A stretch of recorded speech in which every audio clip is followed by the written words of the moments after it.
vamos a desarrollar el tema, el desarrollo del sistema nervioso intrauterino. Seguimos con estas clases de la materia neuropsicobiología del desarrollo, intentando entender cómo se desarrolla el sistema nervioso y en qué momento se encuentra expuesto a ciertas circunstancias que pueden alterar tanto su desarrollo como su funcionalidad. Entonces, vamos a abordar el desarrollo intrauterino o prenatal. Acá lo que ustedes pueden visualizar es el tubo neural que se va a formar dentro de las 2 primeras semanas del embarazo y va a concluir en la 4ª semana de gestación.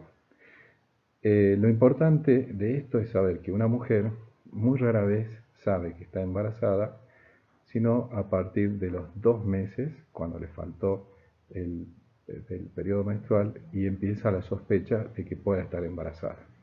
Y para ese momento, ya por un proceso de neurulación, lo que es la placa neural se va a ir transformando, se va a ir cerrando y formando el tubo neural, a partir del cual se van a formar todas las estructuras del sistema nervioso.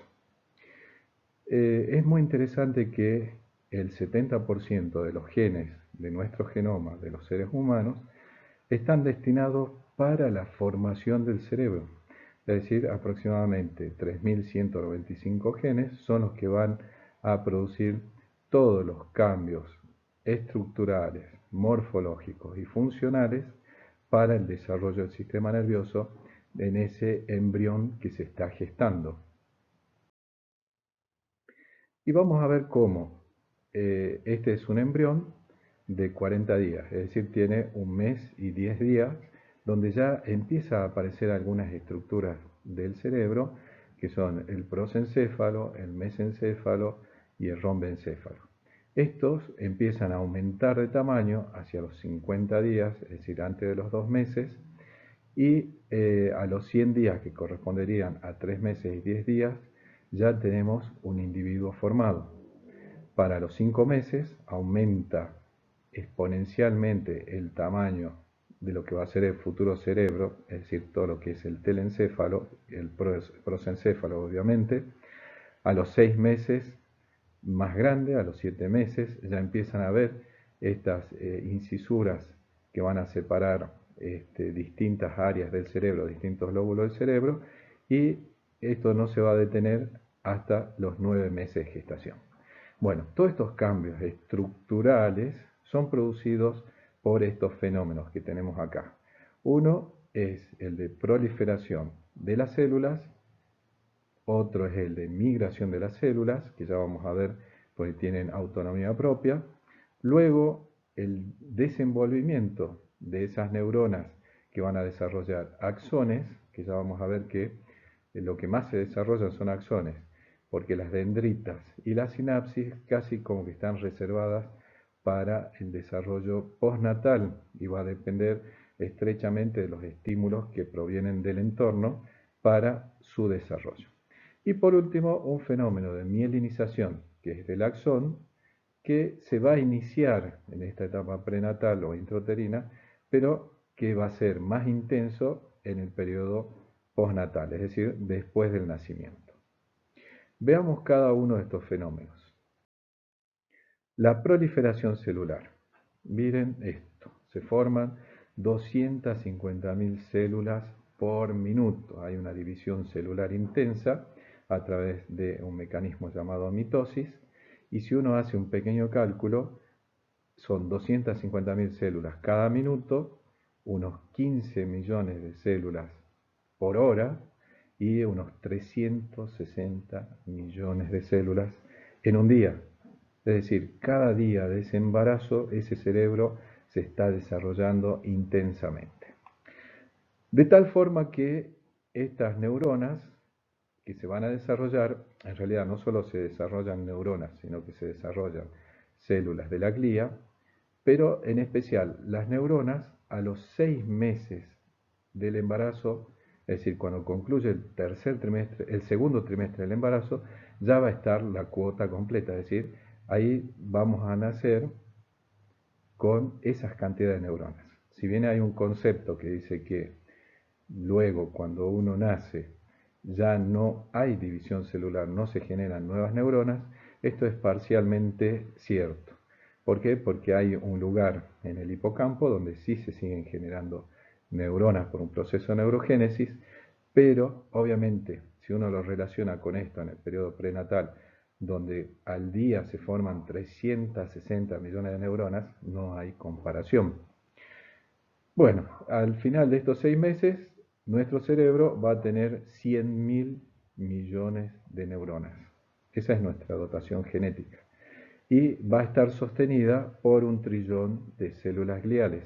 Ustedes saben que las neuronas tienen funciones muy específicas que identifican al sistema nervioso, mientras que las células gliales son el soporte de las neuronas, ya que se encargan de su protección, de su alimentación, de su cuidado. Es decir, tan importante como las neuronas son las células gliales. Ahora vean este dibujo. Este dibujo habla de fase. La primera fase es donde acá tenemos estas neuronas que se empiezan a diferenciar a partir de una célula madre. Luego tenemos una fase 2 donde la neurogénesis quiere decir aparecen nuevas neuronas y empiezan a migrar. Esta es la fase 2 compartida con la fase 3. Y por último, en una fase posterior o fase 4, se produce la diferenciación de estas células, que son las células gliales, que llevan a la maduración del sistema nervioso en el sentido de que hay ciertas células, como las células de Schwann o la oligodendroglía, que forman la mielina del axón, y esto formaría la fase 4. El fenómeno de migración celular. Este fenómeno, si vemos acá este dibujo, vamos a ver cómo esta célula progenitora, célula madre, va a dar origen a una neurona. Y esta neurona va a ir migrando a través de una fibra que se llaman neurogliofibrillas, proporcionadas por la neuroglía, y va a hacer que la neurona migre y se ubique en su lugar definitivo. Y este es un fenómeno que se produce especialmente en la corteza cerebral. Si ustedes recuerdan, la corteza cerebral tiene distintas capas con funciones muy propias. Entonces, la correcta migración es importante para las funciones cognitivas posteriores. Por eso se habla de ciertos estudios donde en la esquizofrenia se vio que efectivamente hay un problema en la migración celular. Digamos, esta sería una de las causas.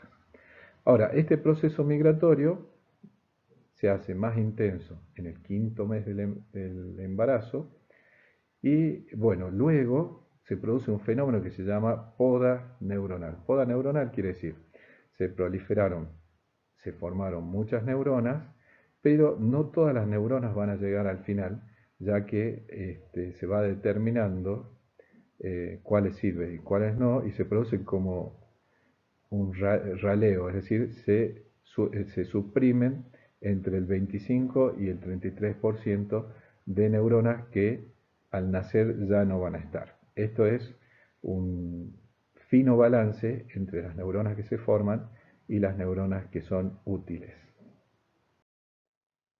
Muy bien, entonces ya tenemos la neurona. ¿Y qué pasa con sus dos elementos? Uno sería el axón, que lo señalo acá, y otro sería las dendritas. Con respecto al axón, en este periodo prenatal es muy interesante su desarrollo, superior al de las dendritas, y van a crecer y el estímulo que van a recibir para el crecimiento es el factor de crecimiento nervioso en el sistema nervioso periférico y el factor neurotrófico de origen cerebral en el sistema nervioso central. Entonces los axones se van a dirigir hacia los lugares donde están estos factores de tal forma que se van alargando. Entonces estos axones en el periodo prenatal van a crecer rápidamente, obviamente va a acompañar a la migración de la célula mientras se va ubicando y ya se empieza a formar el cuerpo calloso, ya que estos axones van a cruzar del hemisferio izquierdo al hemisferio derecho y viceversa, y en esta etapa prenatal empieza a desarrollarse esa conexión tan importante entre el hemisferio derecho y el hemisferio izquierdo, o si quieres llamarlo entre el cerebro derecho y el cerebro izquierdo. Claro que el cuerpo calloso, luego, en el periodo postnatal, va a seguir creciendo hasta los 5 años de edad. Y se va a ver en esta etapa que algunos axones se mielinizan, sobre todo de las cortezas primarias, sensitivas y motoras. Recuerden que las cortezas primarias sensitivas, siguiendo a Luria, solamente se encarga de la recepción y análisis de estímulos, y las motoras, la corteza primaria solamente es efectora en el sentido de que solo produce movimientos. Y no sucede, por ejemplo, con las cortezas secundarias y terciarias, donde son mucho más elaborados los procesos. Bueno, con respecto al desarrollo de las dendritas, yo les dije que esto está más reservado en el periodo postnatal, cuando recibe los estímulos. Entonces, en esta etapa el crecimiento es lento, nada que ver con los axones, que es rápido, y se pueden ver estas espinas dendríticas más o menos al 7º mes de gestación. Y con la sinapsis ocurre algo similar, donde ya se empiezan a ver algunas sinapsis a partir del 5º mes de desarrollo. Muy bien, estos son los factores que se producen. Ahora vamos a ver cuáles son los factores de riesgo que pueden alterar esto. Recuerden que el desarrollo del sistema nervioso y también la proliferación y la migración dependen de programas genéticos, es decir, todo está acá, en el genoma humano. Entonces estos programas van a determinar cómo se produce el crecimiento y desarrollo celular. ¿Qué pasa si hay anomalías, alteraciones del programa genético? Bueno, puede producir graves malformaciones, tanto estructurales como funcionales, y algunas pueden ser mortales, otras gravemente sintomáticas y por último, en pequeños casos pueden llegar a ser asintomáticas. Y bueno, estos factores de riesgo, al presentarse durante el embarazo, van a determinar ciertos rasgos y por eso se lo consideran como enfermedades congénitas. Veamos los factores de riesgo más comunes.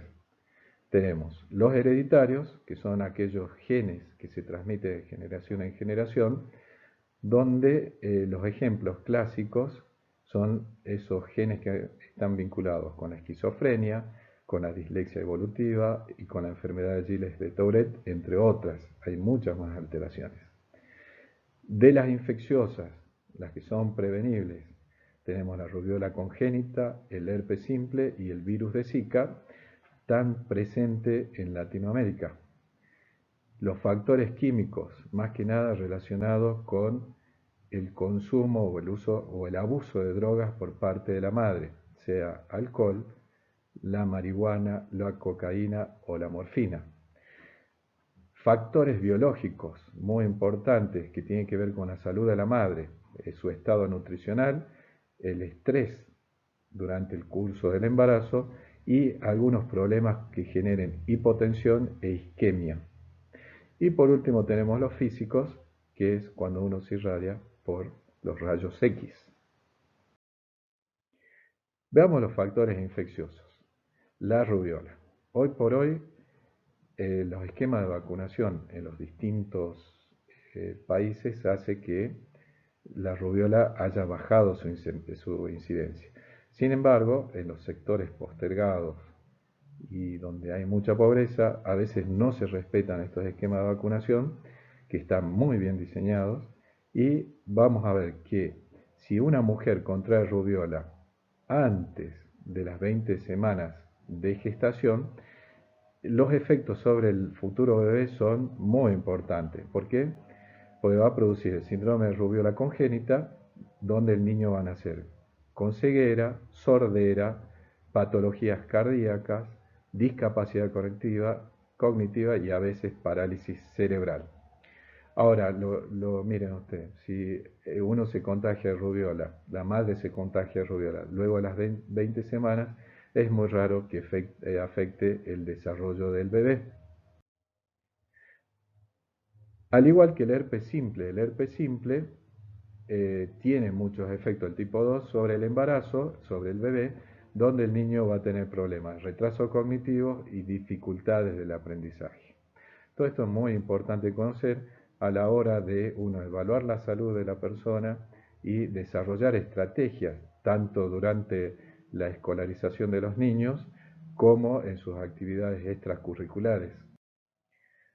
Y bueno, y el virus del Zika, que ustedes saben, es transmitido por el mosquito Aedes aegypti, y lo curioso es que la madre que se contagia, el 60% ni se va a enterar que tiene el virus del Zika, van a ser asintomáticas, pero en el bebé va a tener graves consecuencias porque va a producir una enfermedad congénita llamada microcefalia. Y recordar que, bueno, que es endémica en Sudamérica, Centroamérica, Polinesia, pero también hay otros países donde se encuentra esta enfermedad. Con respecto a los factores químicos, hoy por hoy en la población joven, sobre todo los jóvenes, el consumo de alcohol es muy alto. Si tenemos una madre que es alcohólica y está embarazada, va a producir en el niño una fetopatía alcohólica con retraso de crecimiento pre y postnatal, con anomalías faciales muy típicas, es decir, con una fascia muy típica, que esto lo vamos a desarrollar más adelante en otro video, donde el niño va a tener retrasos cognitivos, problemas de atención, de aprendizaje y problemas de conducta. Y bueno, y miren, el tema del consumo del alcohol, aun cuando el consumo es moderado, es decir, una copa de vino, se ha visto que las madres que están amamantando y consumen vino, produce retraso moderado del desarrollo motor y también, bueno, que eso se expresa a través de las dificultades para gatear y de andar. Hablando de otro factor químico, la marihuana produce en las mujeres embarazadas que los niños nazcan prematuros y con bajo peso y tienen complicaciones neurológicas y alteraciones del sistema nervioso central con temblores y sobresaltos. Con respecto a los factores químicos, seguimos con factores químicos, el consumo de la cocaína es una droga que va a alterar el flujo sanguíneo de la placenta, entonces con esto no llega sangre adecuadamente al bebé y favorece el aborto espontáneo, el nacimiento prematuro y el bajo peso al nacer. Y bueno, el niño va a tener problemas cognitivos, problemas de comportamiento que se hacen más evidentes hacia el final de la infancia. Y esto pone en relevancia cómo se produce daño tanto en el lóbulo frontal como en los núcleos basales. Otro factor químico es el consumo de la heroína. Esto tiene un alto índice de abortos o nacimientos prematuros, malformaciones y complicaciones respiratorias. Y los niños en madres adictas nacen con un síndrome de abstinencia, es decir, manifestaciones físicas por la cual se detecta que el niño está en síndrome de abstinencia porque ya no se le administra la droga heroína que antes la madre la pasaba a través de la placenta. Y estos niños obviamente luego tienen problemas de conducta cuando se van desarrollando y las madres tienen dificultad para afrontar estos problemas por su adicción. Hasta acá quiero comentarles que todas las drogas son nocivas, tanto el alcohol que es legal y la marihuana que se subestima, todas las drogas tienen grave daño durante el embarazo. De los factores biológicos encontramos el estrés materno, que puede provocar vasoconstricción de la placenta, pues se secreta una hormona que es el cortisol y también se secreta gran cantidad de adrenalina. Esto constriñe los vasos de la placenta y le llega poco oxígeno al feto y puede producir asfixia fetal y esto obviamente daña el cerebro. Entonces estos niños pueden nacer con bajo peso y tienen tendencia a ser irritables e inquietos. Y a largo plazo pueden tener problemas en su vida habitual para afrontar situaciones de dificultades de aprendizaje, y se vio que también tienen una alta incidencia de trastorno de estado de ánimo y esquizofrenia. Entonces, el estrés materno no hay que subestimarlo. Una madre estresada transmite sus hormonas a ese bebé y tiene efectos negativos. El estado nutricional de la madre es fundamental. Y madre bien nutrida, el hijo va a tener muchas chances de no tener ningún problema en su desarrollo. Sin embargo, madre desnutrida va a producir, y sobre todo en el último trimestre de embarazo, daños sobre el desarrollo del cerebro que van a afectar especialmente el desarrollo en la cantidad de células cerebrales y en el peso del cerebro al nacer. También el estado nutritivo de la madre es muy conocido, el aporte del ácido fólico, ya que el ácido fólico actúa sobre el ADN de la célula para su división, para posterior, digamos, se llama replicación del ADN. El ADN se divide para distribuirlo en las dos células nuevas que están por nacer. Entonces, el ácido fólico es esencial. Y interviene en la primera etapa de la formación del tubo neural, y cuando hay déficit tenemos que si no se va a cerrar bien la porción cefálica del tubo neural y va a producir anencefalia. Y si no cierra bien el tubo neural en la porción caudal, va a producir espina bífida, muy conocida. Bueno, además puede producir en el bebé anemia, bajo peso al nacer o ser prematuro. Otros factores biológicos están relacionados con la hipotensión, es decir, que baje la presión arterial de la madre y lleve a que no haya oxígeno en el cerebro del bebé que se está desarrollando y produzca isquemia. Esto están tanto en la hipotensión como otro tipo de isquemia generada por fenómenos autoinmunes, van a producir dislexia, en el caso de la hipotensión, que la madre desarrolle fenómenos de hipotensión repetida durante el embarazo, o también puede haber isquemia por fenómenos inmunitarios y que se altere la migración celular.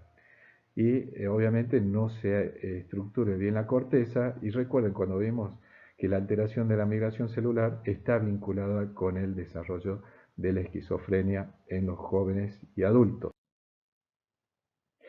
Bien, ahora vamos a ver las enfermedades genéticas, que si bien son tema de otro apartado, la vamos a tratar de entender en este momento, porque no podemos dejar de tratarla. Y nosotros sabemos que el cromosoma humano en el hombre, son 46 cromosomas X, Y, mientras que en la mujer son 46 cromosomas XX. Y habitualmente, más que llamar 46 cromosomas, se los llama 23 pares de cromosomas. ¿Y por qué 23 pares? Porque 23, vean acá están los 46 cromosomas, nada más que acá está junto, lo que es si fuera varón o si fuera mujer. Y vamos a ver, por ejemplo, el par 1 tiene, entonces son dos cromosomas. Son 23, ¿por qué? Pues este cromosoma va a depender del padre y este cromosoma se lo va a dar la madre. Y así, par 1, par 2, hasta el par 23. Este es un concepto importante que lo tienen que tener en cuenta para entender las enfermedades. Vamos a ver algunas de las enfermedades. Por ejemplo, el síndrome de Down, muy conocido, que va a afectar al par 21. En el par 21, en vez de tener dos cromosomas, va a tener tres cromosomas. Y eso se conoce como trisomía del par 21. Y esto se produce previamente, porque esa alteración se produce en el óvulo y en el espermatozoide, y menos frecuentemente en el cigoto. ¿En qué mujeres se va a producir? Acá el factor de riesgo es la edad. En mujeres mayores de 30 años puede empezar haber un problema en el cual el óvulo en el par 21, en vez de traer, que en realidad tendría que traer un solo cromosoma, porque el otro lo va a aportar el padre, trae 2 cromosomas. Lo mismo sucede en los padres, cuando son mayores de 55 años y el espermatozoide ya trae, en vez de traer un cuerpo, trae 2 cuerpos.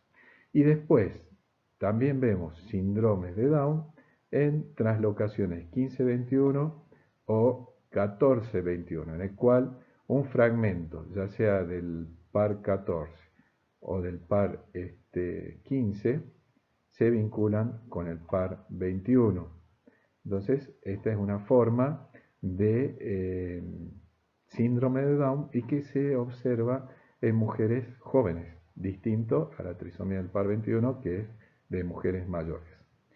Luego vamos a hablar del síndrome de cromosoma X frágil, llamado también de Martin-Bell, síndrome de Martin-Bell, que se va a producir una mutación completa de este cromosoma, que es el cromosoma X.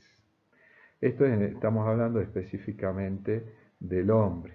¿Y en quién se produce? También en madres que son mayores de 40 años, aumenta la incidencia. Y entonces este gen defectuoso va a tener efectos muy profundos porque normalmente, póngale, vamos acá al cromosoma 1. El cromosoma 1 tiene los genes distribuidos acá en los cromosomas y siempre un efecto es contrarrestado por el efecto del cromosoma que viene de la madre. Entonces tenemos un cromosoma del padre sano y un cromosoma de la madre sano. Entonces las manifestaciones son las esperadas. En cambio, en el XY tenemos el cromosoma X que lo aporta la madre y el cromosoma Y que lo aporta el padre, pero vean la diferencia de tamaño que hay, entonces no se contrarresta la información que tenemos dentro de este X. Y bueno, y después tenemos el síndrome de Rett, que lo vamos a hacer con otro color, porque en el síndrome de Rett tenemos 2 cromosomas X, pues afecta a las mujeres y se produce también una mutación completa, pero este fenómeno solo va a afectar a mujeres. Y este síndrome de Rett típicamente se asocia con el autismo. Muy bien, otros tipos de síndromes. Tenemos el síndrome de Klinefelter, que afecta el par 23, que sería este, en el cual sobran cromosomas ya que se agrega uno más. Entonces tenemos el par 23, que sería 23XXY. También tenemos el síndrome de Turner, que afecta a las mujeres, en la cual, yo voy a hacer acá un dibujo, tenemos el par 23 sería XX. Pero esta mujer va a nacer sin uno de los cromosomas. Entonces, este cromosoma queda anulado y la mujer nace, en vez de 46 cromosomas, nace con 45 cromosomas X. Y por último, tenemos dos síndromes que están emparentados porque afectan el par 15, que tenemos acá, par 15, y el síndrome de Angelman va a ser producto de que se fracture el cromosoma materno, síndrome de Angelman, y el síndrome de Prader-Willi es que se fracture el cromosoma, se fracture y se pierda un fragmento.